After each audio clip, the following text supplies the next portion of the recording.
The beginning of the movie is set somewhere during the Second World War in Berlin. The Führer Hitler is with a behavior coach named Keppel. Hitler expresses his disagreement with the gesture of people's greeting to Keppel.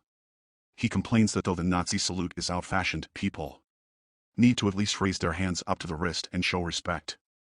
Then, he narrates that he has done everything possible by a human to destroy the foundations of the enemy who desecrated their soil. He finds Germany's existence incomprehensible and finds it alarming that he is here too. In the following scene, he wakes up on the ground somewhere in a forest. While looking up to the sky, he sees that the enemy aircrafts are missing and guesses that they might have taken some rest. Suddenly, a ball comes bouncing towards him and stops just at his side. He raises himself and heads towards a building past the bush. He is then approached by 3 young kids who question him if he is okay. Hitler looks at them and thinks that they are the future of the nation. He then asks them the way to the street. In that instant, a reporter, Fabian Sawatzki, is filming the kids on his camera. Hitler is seen on the far side of the screen. He picks up his army cap and says to himself that he should go to the Führer bunker. Hitler gets to the street and gets amazed at people riding monowheel bikes.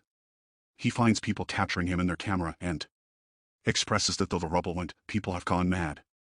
Then, he feels a modern car by his hand and questions himself if he fell in a coma and missed the victory. He realizes that he is not aware of his situation totally and alerts himself to collect more information. Then, he asks a man about the location of Chancellery, but the person instead asks him for a picture. He gets disturbed by the camera's flashes as people come near him and take photos in turns. Confused by the unusual events around him, he concludes something went out of hand in the place. As Hitler walks away, he finds a woman speaking in German on her phone. He comes closer and asks her about the current date, but the woman gets terrified and sprays his eyes. Hitler cries in pain as his eyes get reddish, and his vision gets blurred. He stumbles and walks to a newspaper shop nearby.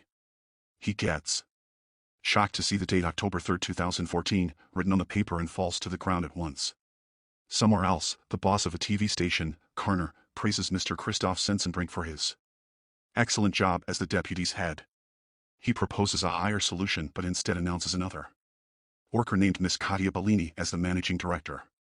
Due to this, Christoph gets shocked and dissatisfied. He comes to his office and vents his anger out at a struggling filmmaker named Fabian. Despite Fabian's best attempts to convince his boss, he gets fired and thrown out by the guards. Some time later, Hitler wakes up at the news shop and asks the owner about the date. He confirms that it is in fact 2014. A confused Hitler questions if the shopkeeper has kidnapped him and suspects if all this is a trick play of the enemy's secret service. He threatens to kill the shopkeeper if he is working for the enemy, but the shopkeeper gives him a bar of chocolate instead. Hitler opens it after quite a struggle and sniffs it. He declares it as industrially pressed grain and questions the shopkeeper if there is still a shortage of bread. The shopkeeper asks Hitler if they are filming a documentary somewhere nearby, mistaking him for an actor. The shopkeeper then says that he looks exactly like the Führer, to which Hitler replies that he's the Führer. After that, Hitler sees the Turkish newspaper and asks if the shopkeeper has Stürmer or Panzerbar. The shopkeeper says that he has more Turkish customers. Hitler gets astonished at the presence of Turkish people in Berlin. He then starts collecting information from the newspaper. While reading it, he assumes that he didn't win the war in the past and Germany was given to the hands of clumsy women having the charisma of a wet noodle. He further laments the existence of Poland and concludes the war to be a total waste. Meanwhile, Fabian looks upon his video reporting about soccer and sobs, sad at the fact that he was fired. His mother calms him and asks him to pause the video, noticing Hitler behind. Fabian is amused at the discovery of a person who looks so similar to Hitler. Back in the shop, the shopkeeper asks Hitler to keep the newspaper aside and stand outside. Hitler grudges at being asked to work. The shopkeeper suggests Hitler clean his clothes, for they are stinking. He then goes to a laundry place and asks them to clean his uniform. Hitler asks if they have another uniform since he cannot walk away naked. Next, we see Hitler walking to the news cellar with jeans and a sweater on. Fabian, on the other hand, has somehow managed to find him and is waiting for him in the shop. After getting A look at Hitler, he is amazed at his appearance. Fabian asks Hitler if he can film him as he marches through modern Germany. Hitler agrees with the idea. Fabian takes up some cash and a car from his mother and starts his journey with Hitler. The two end up in a hotel where Hitler gets amused at seeing the television. He then decides to talk about politics in Fabian's presentation. He goes to places asking people regarding their views on politics. After the interviews, he finds that there was minimal impact of democracy upon people during his absence. He inspects discontent and suppressed anger in people, which reminds him of the 1930s, when people had similar views but lacked the term political disenchantment.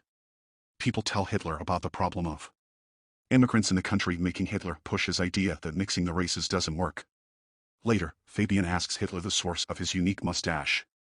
Hitler replies that he cut his mustache to the shape to fit a gas mask. A while later, the two end up in a farm where Hitler gets bit by a dog. He is enraged and shoots at the animal. Fabian scolds him and seizes the gun. As the tour goes on, Fabian eventually runs out of cash. But he thinks of a plan and convinces the passers to have their sketches drawn by Hitler. Hitler draws sarcastic pictures which people find funny and pay for it. They continue their trip after collecting enough money. Back in town, Fabian shows a clip of Hitler to Christoph. The video has a lot of views as Fabian had uploaded it on the internet. Christoph is impressed by the large number of views. In the video, he asks Fabian for Hitler's name and contact number. After meeting him, Christoph suspects Hitler to be a lunatic and asks Fabian to take him away from the office.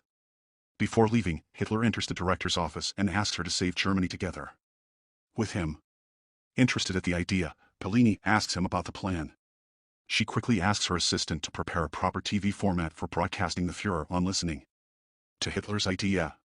Fabian then threatens Christoph to give him his job back or else he will take Hitler away. On hearing this, Christoph makes him a kitchen boy, promising to promote him when a new editorial post opens up. Sometime later, Hitler is given a table in the TV studio. Christoph calls for Kromier to help Hitler with computer use. Hitler recalls the computers of his days and labels the invention to be one of the greatest. Kromier tries to sign up Hitler to mail but informs him that his name is already taken. Hitler grunts for others, stealing his name, and tells her to use New Reichschancellery as he liked it. Christoph plans to put Hitler on a live comedy show called Whoa Dude. He is still salty because Bellini got a promotion instead of him and intends to create trouble for her. He intends to bring racism to the debate through sarcastic jokes on Jews and throw out Hitler. The show starts and Witzigmann, the host, calls for Hitler on the stage. The audience gossips about Hitler's appearance, but when Hitler gazes at the audience, the hall gets completely silent. Hitler soon breaks the silence but does not read out the lines as scripted. He explains that he is to tell a joke about immigrants, but he is not going to do so.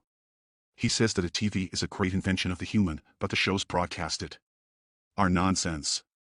He sheds light on problems like poverty and unemployment and forecasts that the people of the country are heading towards the abyss without noticing it. Hitler vows to fight against the TV not only up to the broadcast of the abyss, but also until he succeeds in overcoming them. Everyone likes the idea and claps for him. Seeing Hitler's popularity, the host Witzigmann gets envious. Bellini asks Christoph to broadcast Hitler in every show. Christoph is distressed because of the failure of his plan. In the following scene, we see Hitler give interviews on numerous TV shows and share that his motive is to make Germany great again. His popularity grows immensely and he meets several people and party leaders. He starts charming them all by sharing his ideas. One day, Hitler and Fabian visit NPD headquarters in Berlin. He calls for Rolf Bern, the federal chairman of NPD, and asks him what his cause has achieved so far. Hitler belittles him and says that they have wasted enough time, and the movement is taken aback by decades due to their words. Christoph gets excited and happy when the cops and district attorney, DA, appear at the TV studio. They explain that they are here for a complaint of charging violation of hate laws. Bellini asks what they are to do then. Quickly, Christoph pops that they might need to cancel the Führer show. The DA says that they can keep the broadcasting on. Bellini takes a sigh of relief, while Christoph fakes his smile. After the DA leaves, Kromier hands over a letter to Christoph stating the payment of the dog which Hitler had shot earlier in his trip. Christoph receives the letter happily, believing it might be a way to cause trouble.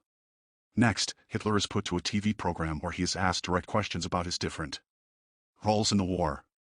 Hitler responds that he wants to reach out to people, but the interviewer tells him that all his deeds cannot be justified. He shows him the clip of him shooting the dog. The video disturbs the audience. Hitler is angered and threatens him that he would do the same to him. He further says that he will turn their studio into a parking lot for tanks. Christoph gets happier seeing people's negative responses. After the disastrous interview, Bellini is fired, and Christoph is appointed as the new manager. After that, Hitler goes to Fabian's house and starts living with him. He expresses amusement at the path taken by destiny and starts to write his second book. The book soon hits the market. 3 months later, at the TV studio, everyone sits in a meeting where the massive loss that the company has gone through is discussed. Christoph believes that Witzigmann's show will put them back on track, but one employee informs him that he has quit his job.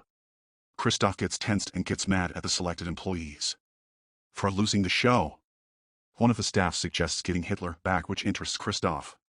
He looks for Hitler again and offers Fabian that he will invest $1 million in the film that Fabian and Hitler are shooting if they in return let them broadcast the movie on their TV.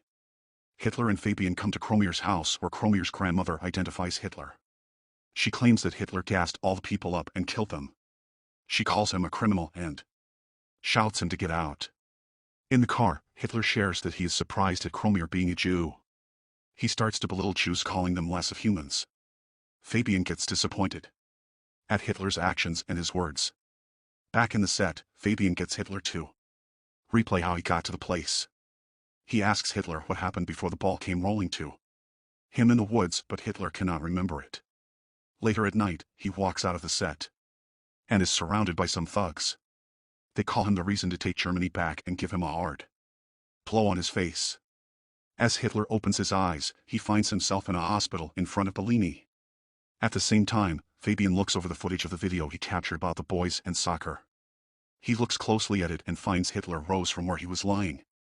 Fabian gets amazed at what happened before it. He quickly goes to the place and finds a board at the location stating the historical location of Führer Bunker. Fabian rushes to the hospital but doesn't find Hitler. Bellini says that he is headed to the shooting set. Fabian reveals that he is the real Adolf Hitler, but Bellini does not believe him. Fabian acts mad and tries to explain his theory hysterically.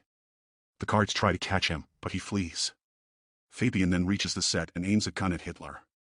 When asked about his identity, Hitler explains that he never claimed to be anyone else. Fabian says that Hitler is fooling people with his propaganda, to which Hitler replies that people elected a leader who shared his whole idea openly in 1933. Fabian takes Hitler to the top of a building with his gun. He corners Hitler and declares him to be a monster. Hitler, in turn, claps back, saying that ordinary people elected an extraordinary man and entrusted the fate of the country to him. He explains that people chose him because they bear the same values in their inner hearts. An enraged Fabian shoots Hitler, making him fall down the building onto the street. Soon, Fabian hears Hitler's voice, who says that no German can get rid of him. And Hitler, who was just thrown down, appears right behind it again. Just then, Bellini calls for a cut in the studio, and everyone cheers for the shoot. Turns out that it was just a film shoot and a random actor was playing the role of Fabian. Hitler then asks everyone to remember the comrades who could not be with them. Somewhere else, Kromier is sobbing seeing Fabian through a hole in the mental ward. Hitler and Bellini are busy giving autographs and interviews to people after the film booms. As they pass by a car, the people on the street seem fond of Hitler and greet him with respect. Subscribe for more videos like this. Turn on the notification and leave a like to help the channel out. Thanks for watching.